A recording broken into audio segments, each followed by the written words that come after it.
ओम शनिश्चराय नमः। मित्रों, आज शनिवार का दिन है और शनिवार के दिन यदि पूर्ण श्रद्धा और विश्वास के साथ शनि देव की इस व्रत कथा को सुना जाता है तो भगवान शनि देव की कृपा उस मनुष्य पर सदा सर्वदा बनी रहती है। साढ़े साती से मुक्ति मिलती है और जीवन की हर कष्टों और बाधाओं का अंत होता है। तो आइए पूर्ण श्रद्धा भाव के साथ शनिवार व्रत की कथा को सुनते हैं। एक समय स्वर्ग लोक में सबसे बड़ा कौन के प्रश्न पर 9 ग्रहों में वाद विवाद हो गया। विवाद इतना बढ़ा कि परस्पर भयंकर युद्ध की स्थिति बन गई। निर्णय के लिए सभी देवता देवराज इंद्र के पास पहुंचे और बोले, हे देवराज, आपको निर्णय करना होगा कि हम में से सबसे बड़ा कौन है। देवताओं का प्रश्न सुनकर देवराज इंद्र उलझन में पड़ गए। इंद्र बोले, मैं इस प्रश्न का उत्तर देने में असमर्थ हूँ। हम सभी पृथ्वी लोक में उज्जैनी नगरी में राजा विक्रमादित्य के पास चलते हैं। देवराज इंद्र सहित सभी ग्रह उज्जैनी नगरी पहुंचे। महल में पहुंचकर जब देवताओं ने उनसे अपना प्रश्न पूछा तो राजा विक्रमादित्य भी कुछ देर के लिए परेशान हो उठे, क्योंकि सभी देवता अपनी अपनी शक्तियों के कारण महान थे। किसी को भी छोटा या बड़ा कह देने से उनके क्रोध के भयंकर प्रकोप से हानि पहुंच सकती थी। अचानक राजा विक्रमादित्य को एक उपाय सूझा और उन्होंने विभिन्न धातुओं स्वर्ण, रजत, कांसा, ताम्र, सीसा, रांगा, जस्ता, अभ्रक व लोहे के 9 आसन बनवाए। धातुओं के गुणों के अनुसार सभी आसनों को एक दूसरे के पीछे रखवाकर उन्होंने देवताओं को अपने अपने सिंहासन पर बैठने को कहा। देवताओं के बैठने के बाद राजा विक्रमादित्य ने कहा, आपका निर्णय तो स्वयं ही हो गया। जो सबसे पहले सिंहासन पर विराजमान है वही सबसे बड़ा है। राजा विक्रमादित्य के निर्णय को सुनकर शनि देवता ने सबसे पीछे आसन पर बैठने के कारण अपने को छोटा जानकर क्रोधित होकर कहा, राजा विक्रमादित्य, तुमने मुझे सबसे पीछे बैठाकर मेरा अपमान किया है। तुम मेरी शक्तियों से परिचित नहीं हो। मैं तुम्हारा सर्वनाश कर दूंगा। शनि ने कहा, सूर्य एक राशि पर 1 महीने, चंद्रमा 2.25 महीने, मंगल 1.5 महीने, बुध और शुक्र 1 महीने, बृहस्पति 13 महीने रहते हैं, लेकिन मैं किसी राशि पर 7.5 वर्ष तक रहता हूँ। बड़े बड़े देवताओं को मैंने अपने प्रकोप से पीड़ित किया है। राम को 7.5 के कारण ही वन में जाकर रहना पड़ा और रावण को 7.5 के कारण ही युद्ध में मृत्यु का शिकार बनना पड़ा। राजा, अब तू भी मेरे प्रकोप से नहीं बच सकेगा। इसके बाद अन्य ग्रहों के देवता तो प्रसन्नता के साथ चले गए, परंतु शनि देव बड़े क्रोध के साथ वहां से विदा हुए। राजा विक्रमादित्य पहले की तरह ही न्याय करते रहे।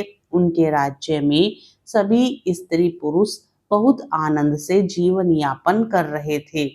कुछ दिन ऐसे ही बीत गए। उधर शनि देवता अपने अपमान को भूले नहीं थे।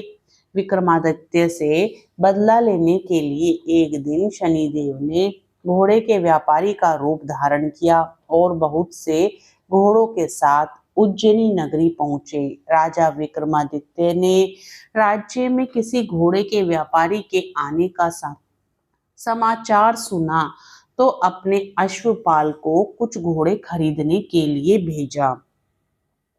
घोड़े बहुत कीमती थे। अश्वपाल ने जब वापस लौटकर इस संबंध में बताया तो राजा विक्रमादित्य ने स्वयं आकर एक सुंदर व शक्तिशाली घोड़े को पसंद किया। घोड़े की चाल देखने के लिए राजा उस घोड़े पर सवार हुए तो वह घोड़ा बिजली की गति से दौड़ पड़ा।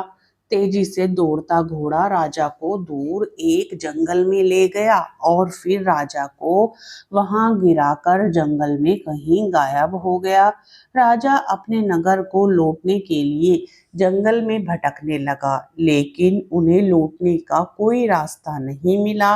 राजा को भूख प्यास लगाई। बहुत घूमने पर उसे एक चरवाहा मिला। राजा ने उससे पानी मांगा। पानी पीकर राजा ने उस चरवाहे को अपनी अंगूठी दे दी। फिर उससे रास्ता पूछकर वह जंगल से निकलकर पास के नगर में पहुंचा। राजा ने एक सेठ की दुकान पर बैठकर कुछ देर आराम किया। उस सेठ ने राजा से बातचीत की तो राजा ने उसे बताया कि मैं उज्जैनी नगरी से आया हूँ। राजा के कुछ देर दुकान पर बैठने से सेठ जी की बहुत बिक्री हुई। सेठ ने राजा को बहुत भाग्यवान समझा और खुश होकर उसे अपने घर भोजन के लिए ले गया। सेठ के घर में सोने का एक हार खूंटी पर लटका हुआ था। राजा को उस कमरे में छोड़कर सेठ कुछ देर के लिए बाहर गया। तभी एक आश्चर्यजनक घटना घटी। राजा के देखते ही देखते सोने के उस हार को खूंटी निकल गई।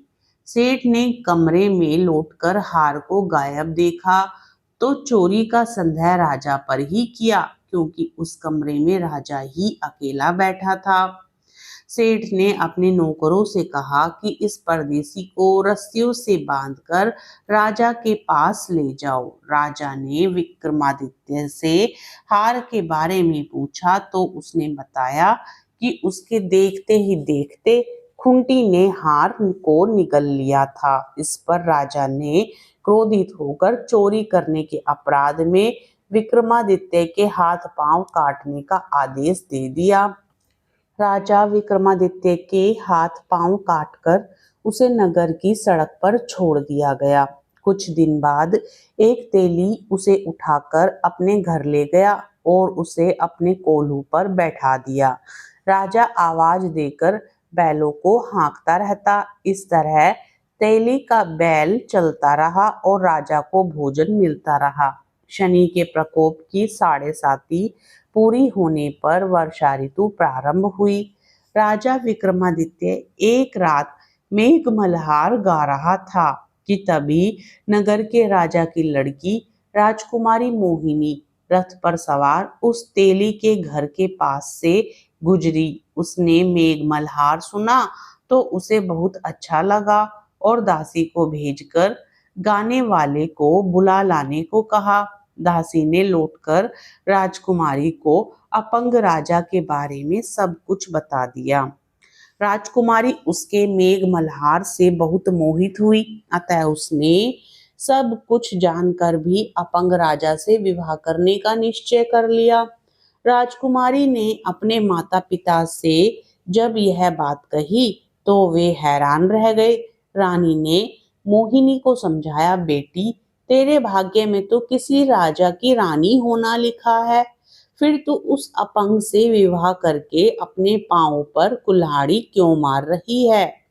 राजकुमारी ने अपनी जिद नहीं छोड़ी। अपनी जिद पूरी कराने के लिए उसने भोजन करना छोड़ दिया और प्राण त्याग देने का निश्चय कर लिया। आखिर राजा रानी को विवश होकर अपंग विक्रमादित्य से राजकुमारी का विवाह करना पड़ा। विवाह के बाद राजा विक्रमादित्य और राजकुमारी तेली के घर में रहने लगे। उसी रात स्वप्न में शनिदेव ने राजा से कहा, राजा तुमने मेरा प्रकोप देख लिया, मैंने तुम्हें अपने अपमान का दंड दिया है। राजा ने शनिदेव से क्षमा करने को कहा और प्रार्थना की, हे शनिदेव आपने जितना दुख मुझे दिया है अन्य किसी को ना देना। शनिदेव ने कुछ सोचकर कहा, राजा मैं तुम्हारी प्रार्थना स्वीकार करता हूँ। जो कोई स्त्री पुरुष मेरी पूजा करेगा, शनिवार को व्रत करके मेरी व्रत कथा सुनेगा, उस पर मेरी अनुकंपा बनी रहेगी। प्रातःकाल राजा विक्रमादित्य की नींद खुली तो अपने हाथ पांव देखकर राजा को बहुत खुशी हुई। उसने मन ही मन शनिदेव को प्रणाम किया। राजकुमारी भी राजा के हाथ पांव सही सलामत देखकर आश्चर्य में डूब गई। तब राजा विक्रमादित्य ने अपना परिचय देते हुए शनिदेव के प्रकोप की सारी कहानी सुनाई। सेठ को जब इस बात का पता चला तो दौड़ता हुआ तेली के घर पहुंचा और राजा के चरणों में गिरकर क्षमा मांगने लगा। राजा ने उसे क्षमा कर दिया क्योंकि यह सब तो शनिदेव के प्रकोप के कारण हुआ था। सेठ राजा को अपने घर ले गया और उसे भोजन कराया। भोजन करते समय वहां एक आश्चर्यजनक घटना घटी। सबके देखते ही देखते उस खूंटी ने हार उगल दिया। सेठ जी ने अपनी बेटी का विवाह भी राजा के साथ कर दिया और बहुत से स्वर्ण आभूषण, धन आदि देकर राजा को विदा किया। राजा विक्रमादित्य राजकुमारी मोहिनी और सेठ की बेटी के साथ उज्जैनी पहुंचे तो नगर वासियों ने हर्ष से उनका स्वागत किया। अगले दिन राजा विक्रमादित्य ने पूरे राज्य में घोषणा कराई कि शनिदेव सभी देवों में सर्वश्रेष्ठ हैं। प्रत्येक स्त्री पुरुष शनिवार को उनका व्रत करे और व्रत कथा अवश्य सुने। राजा विक्रमादित्य की घोषणा से शनिदेव बहुत प्रसन्न हुए। शनिवार का व्रत करने और व्रत कथा सुनने के कारण सभी लोगों की मनोकामनाएं भगवान शनिदेव की अनुकंपा से पूरी होने लगी। सभी लोग आनंद पूर्वक रहने लगे। प्रेम से बोलिए शनिदेव भगवान की जय। जय शनिदेव।